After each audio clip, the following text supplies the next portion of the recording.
Olá, tudo bem? Está começando mais uma edição do nosso Truckcast, seu podcast das estradas. Meu nome é João Vitor, sou jornalista e redator da Infotruck, a sua rota da informação. E desta vez estou tendo a honra de receber aqui Antônio Carlos Luiz, presidente do Sintropar, Sindicato das Empresas de Transporte, Carga e Logística do Oeste do Paraná, e CEO da Transuís. Muito boa tarde, Antônio, seja muito bem-vindo. Boa tarde, João. Para nós sempre é uma alegria e uma satisfação estar participando, né? Principalmente levando a informação que a gente entende que é de suma importância hoje. Oh, a honra, a alegria é toda nossa de poder contar contigo. E agora, como sempre, a gente abre aquele espaço para aqueles que acreditam na gente, fazem o projeto acontecer. O episódio de hoje tem o apoio do Truck PagBank. O Truck PagBank é o banco digital transportador que conta com diversas soluções, como emissão de CIOT gratuita e cartão de despesa. Então, seu banco digital é o Truck PagBank. E hoje, nosso assunto será o momento do transporte rodoviário de carga. O Antônio tem uma longa experiência no setor do transporte, participa ativamente do crescimento do TRC, atuando no Sintropar. E hoje ele vai falar muito pra gente da história de vida dele, como ele enxerga o setor e principalmente como presidente do Sintropar, como ele influencia para o crescimento desse setor que move o país. Então, se você quer conferir, vem com a gente.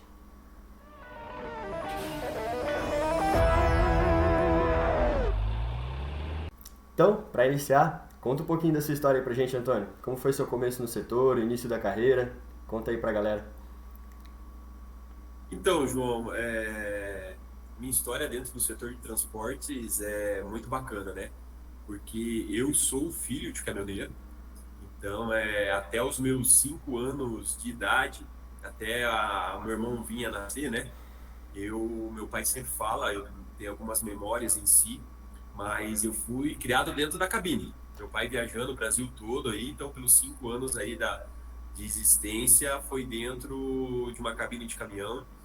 Então tanto a família dos meus pais como a família da minha mãe ou tem caminhão ou são motorista de caminhões, sabe? Então é aquele velho ditado, né? Que a fruta não cai muito longe do pé. Então, o transporte rodoviário de cargas, o diesel sempre esteve inserido nas veias, né? E aí, mas eu relutei, falo para você que eu relutei um pouco aí dessa questão de ir para a atividade de transportes. Fui bancário, atuei em outros segmentos, mas aí em 2010 mesmo eu comecei a focar um pouco mais no segmento e aí acabei me encantando realmente pelo transporte rodoviário de cargas e acabei descobrindo aquela verdadeira paixão, né? Aquela paixão que nos move todo dia em questão de trabalho, em questão de buscar algo novo. Então aí começa a minha trajetória em questão dentro do segmento, começa a minha trajetória de 2010 para 2011 a participar de entidades, né? Foi aqui comecei aqui pelo Sintropar, e aí a vida foi seguindo, fomos conhecendo outros empresários, né, que sempre nos motivou a estar buscando algo a mais. E aí em 2016 eu, junto com o meu primo, na verdade, quem iniciou a Transruiz Transporte foi o meu primo Alex, mas em 2016 eu iniciei de fato a minha atividade empresarial dentro aqui da empresa e hoje estou até hoje atuando e espero atuar por um bom tempo aí nesse segmento que muitas das vezes é desafiador. Empreender no Brasil é desafiador, né? Mas algo que nós sempre falamos aqui dentro, né, das nossas entidades, se está na mão é porque veio de caminhão. Então, o transporte rodoviário de cargas tem a sua importância e sempre terá no nosso país. Sim, e é um setor, como tu falou, tão desafiador, né? A gente vê cada vez mais o pessoal sendo bem sucedido e tal, então é muito importante, sim, justamente por conta desses desafios. E falando no setor do transporte, comentou que é difícil empreender no Brasil, historicamente, vou falar assim. Queria que tu passasse sua visão, como que você enxerga hoje o setor do transporte no país? Qual o momento atual do transporte? Bem, o transporte rodoviário de cargas, nós falamos assim que desde 2010 para cá, então a gente está falando aí há quase 13 anos, ele vem passando por uma grande transformação. Uma transformação de gestão, uma transformação de maturidade do empresário, sabe? Porque os caminhões em si estão cada vez mais embarcados com tecnologias avançadas, algo que nós sempre falamos que a nossa referência hoje de veículos com tecnologia embarcada são os carros de Fórmula 1, né? E hoje, se nós analisarmos, nós temos tudo isso dentro dos caminhões. Nós temos telemetria, nós temos sensores que medem a pressão dos pneus, então você tem uma gestão cada vez mais apurada, né? Então o transporte rodoviário de cargas vem realmente passando por essa transformação através do próprio conhecimento, a profissionalização, seja da equipe de trabalho ou até mesmo do próprio empresário, sabe? Então a gente percebe que o empresário está cada vez mais buscando a informação, cada vez mais se profissionalizando, né, para ter aquela gestão fora da curva mesmo. Por quê? No transporte rodoviário de cargas, a nossa lucratividade, ela está depois da vírgula, sabe? Então é nos centavos que está toda a diferença do resultado da empresa, né? Então o transportador brasileiro tem feito essa mudança, mas ainda eu falo assim para você de uma forma um pouco tímida. A gente precisaria estar um pouquinho mais agressivo referente a isso, porque um dos maiores desafios que nós temos dentro do segmento em si é uma questão da própria legislação, que muitas vezes não vem para somar e sim para atrapalhar quem realmente quer empreender, quem realmente quer produzir, quem realmente quer pagar imposto, gerar emprego. Mas também algo que o transporte rodoviário de cargas ele tem que mudar é saber cobrar o serviço que presta. Porque muitas vezes a gente acaba sendo deparado até com concorrências desleais ou com tarifas defasadas. O transportador acostuma muito absorver tudo e não quer passar nada para o cliente. E com isso você vai tendo baixas rentabilidades, com isso você vai tendo a não opção de renovação de frota, você acaba sucateando a sua frota.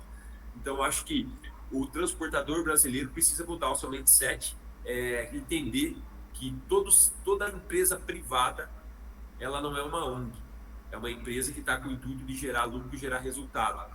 Então ele é difícil, é muito difícil, mas se todo mundo começar a plantar essa semente, lá na frente a gente consegue ter um segmento, uma rentabilidade, e tendo essa rentabilidade e o pessoal entenderá a importância do transporte rodoviário de cargas na economia do Brasil.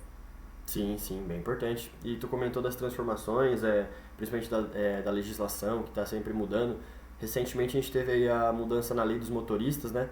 Eu queria que tu explicasse um pouco para a galera quais são essas mudanças, para quem não entende muito, às vezes está meio por fora da legislação. Explicar um pouco dessas mudanças e como que ela interfere no transportador. Não, exatamente, né? Então, no Brasil, em 2012, nós tivemos aí a constituição da Lei 12.619, que era a lei a qual ela regulamentava, né, a profissão de motorista profissional no nosso país, onde tinha deveres e obrigação. E um desses deveres e obrigação é a questão de jornada, de carga horária, etc. e tudo mais. Então, ali começou-se vamos dizer assim, a estruturar o transporte rodoviário de cargas. Aí, em 2015, teve uma nova mudança, que foi a Lei A13.103, que ela veio para atualizar a 12.619, certo? E aí, com tudo essa situação, a Confederação Nacional dos Trabalhadores de Transportes Terrestres, a CNTTT, ela acabou entrando com uma DIN, falando que alguns pontos da lei elas se tratavam-se de inconstitucionais. Foram 20 pontos, aonde no último dia 12 agora de julho saiu uma decisão por parte do STF, aonde dos 20 pontos, 16 ele acatou que era constitucional. Só que 4 itens ele acabou falando que era inconstitucional, e com isso nós enxergamos que é um retrocesso para o transporte rodoviário de cargas, e muitas vezes vai o quê? Vai inviabilizar ser transportador no Brasil. Por quê? O estudo feito pela própria NTC Logística estima que o custo operacional ele vai ser superior a 30%, né, para cumprir essa questão da lei, e a produtividade vai reduzir em 25%. Dentro desses 4 itens, alguns a gente acha assim um pouco, quem deu a canetada, vamos dizer assim, talvez não sabe como funciona na prática. Nós somos um país de dimensões continentais, e aí nós temos um dos pontos. aqueles caminhões onde tinha dois motoristas, né? Então, a lei anterior, ela falava que o motorista ele poderia cumprir dentro das 24 horas o seu descanso, ele teria que cumprir 6 horas parado, mas o restante ele poderia, enquanto um está dirigindo, o outro estaria descansando. E a lei derrubou isso por terra, aonde ela fala que o descanso será somente com o veículo parado. Já começa a inviabilizar algumas atividades. Já começa, empresas já têm nos procurado dizendo que vai terceirizar a mão de obra. Vai vender caminhão, vai dispensar funcionário porque inviabilizou. Principalmente aqui na nossa região do oeste do Paraná, que a gente tem aí o agronegócio pujante. Nós temos aí o pessoal da avicultura, que muitas vezes tem pintinho de um dia que o caminhão não pode parar, sabe? Então as empresas estão realmente preocupadas. Uma outra situação também que nos chamou bastante atenção é a questão do DSR, né, que é o descanso semanal remunerado, que a lei 13.103 de 2015, ela dizia o quê? Que os motoristas poderiam acumular os DSRs aí até 3 vezes, né, dentro do mês, e quando retornasse à sua base, ele poderia descansar, né? Então você acumulava todo aquele período, chegava aqui e cumpria o seu descanso aqui. Então você tinha a possibilidade de fazer várias outras coisas que você precisava, etc. Tal, né? Então a gente pega aqui, no caso daqui da própria Transruiz, o nosso motorista ficava uma média aí de 22 a 25 dias fora na operação. Então quando eles retornavam para a base, eles ficavam na média de 5 a 6 dias aqui, para depois retornar às atividades. Então ele tinha tempo para ir ao médico, ele tinha tempo para resolver questões familiares, ir ao banco, né? Então ele tinha toda essa situação. E a lei mudou e fala o seguinte, que a partir de agora é o quê?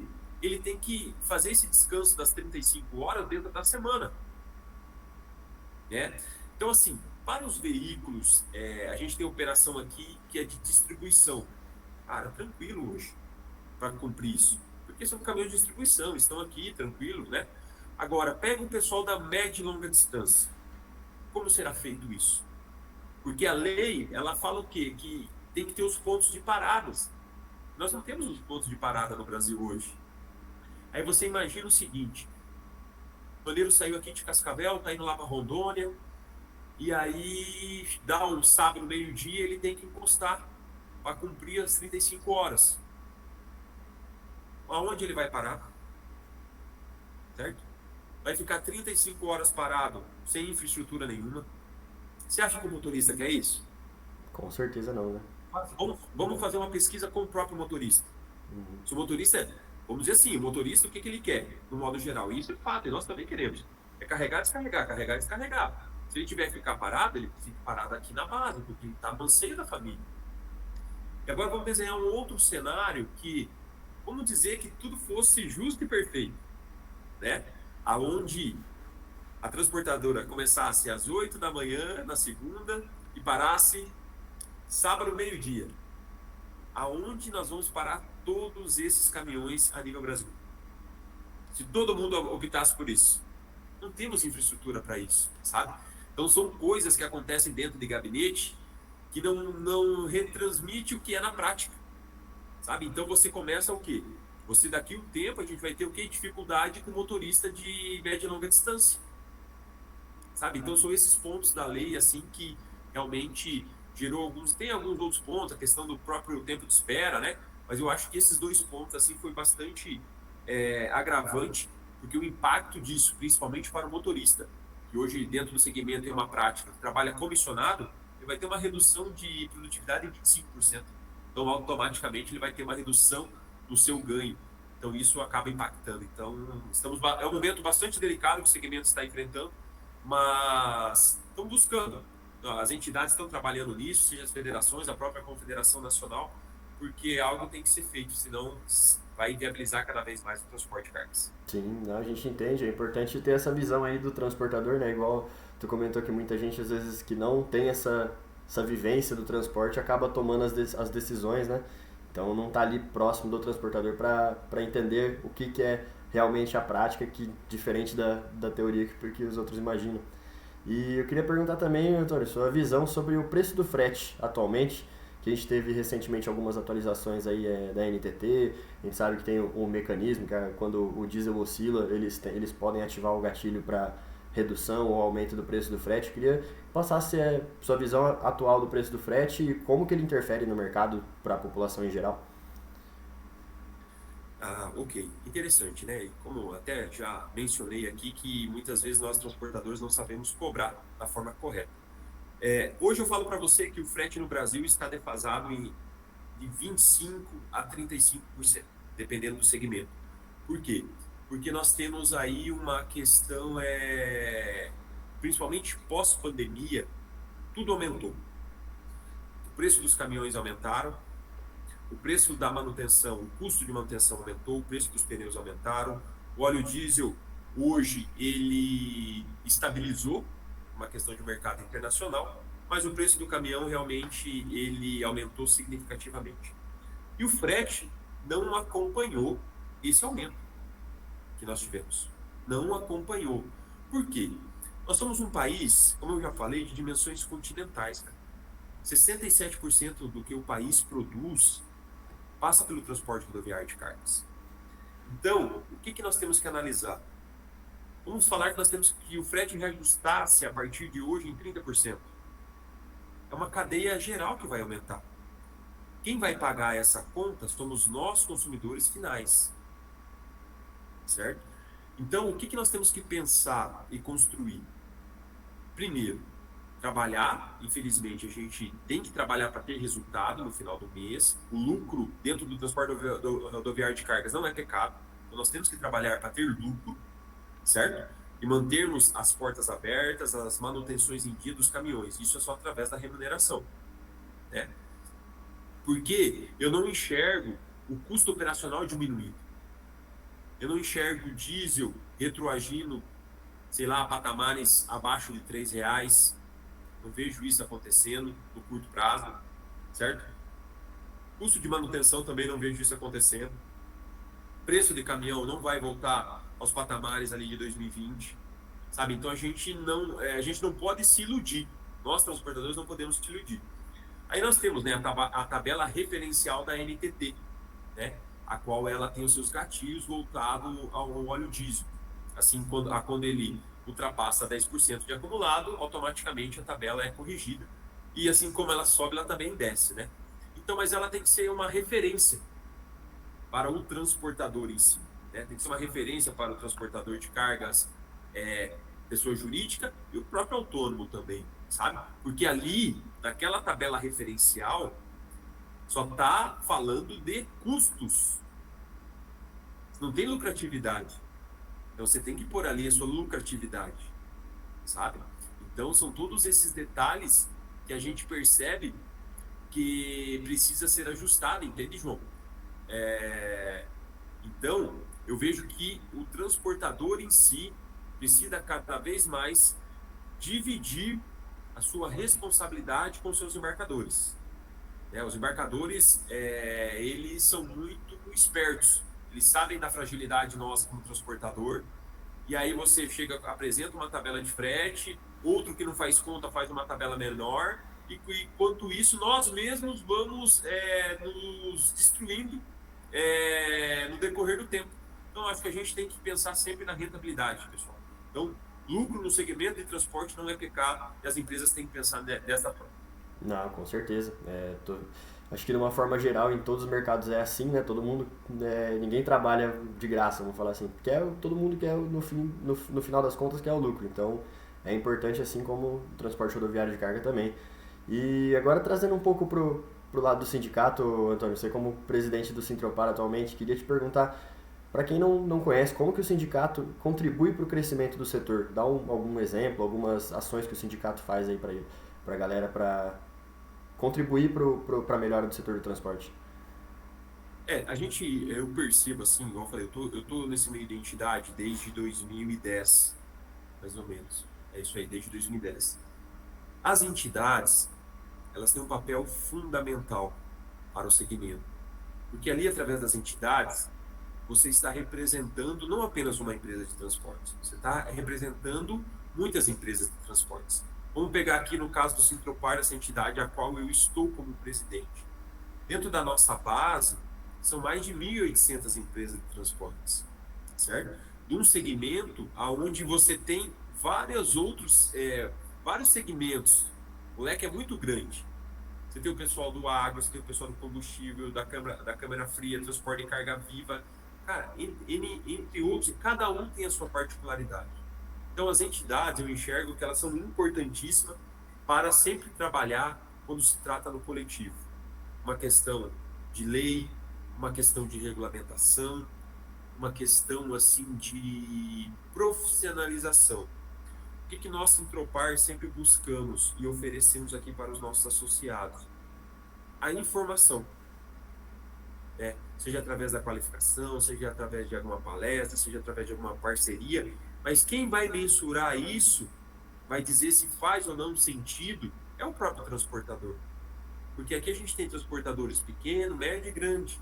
E muitas vezes estão ali num bate-papo, diferente se você tem um caminhão ou tenha 1.000 caminhões.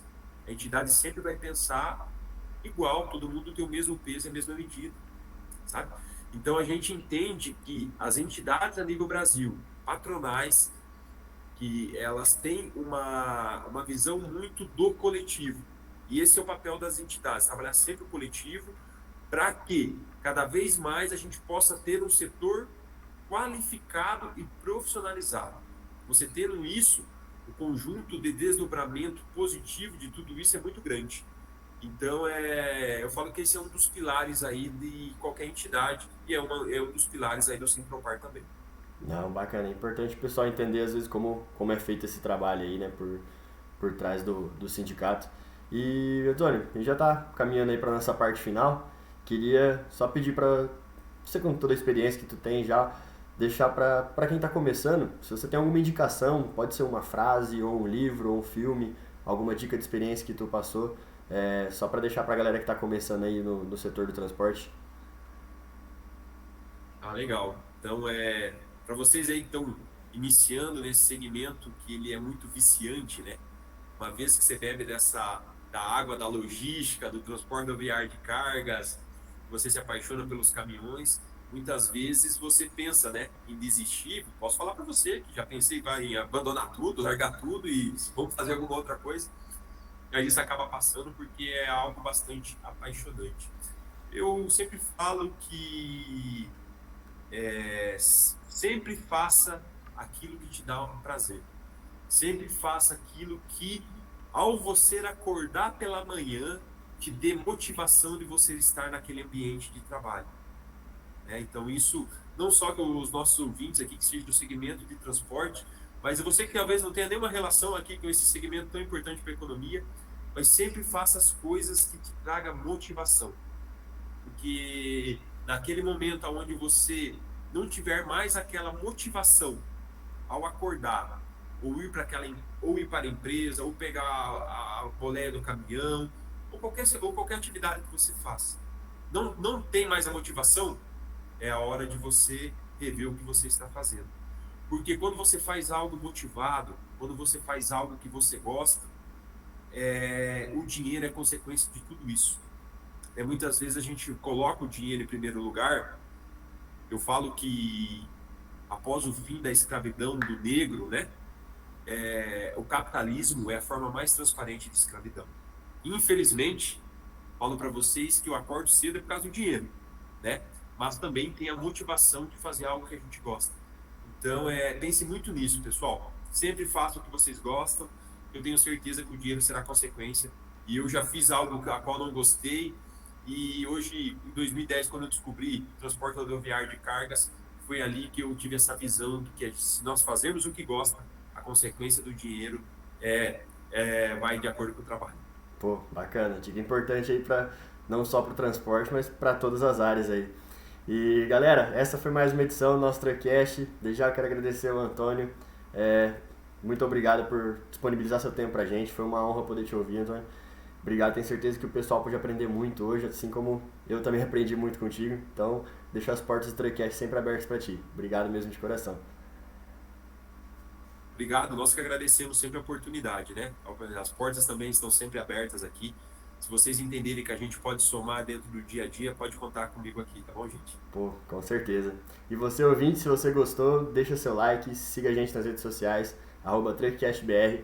Voltaremos sempre com mais edições, sempre semanalmente. Fique atento que estaremos sempre com muitas novidades do setor de transporte. Até a próxima, grande abraço.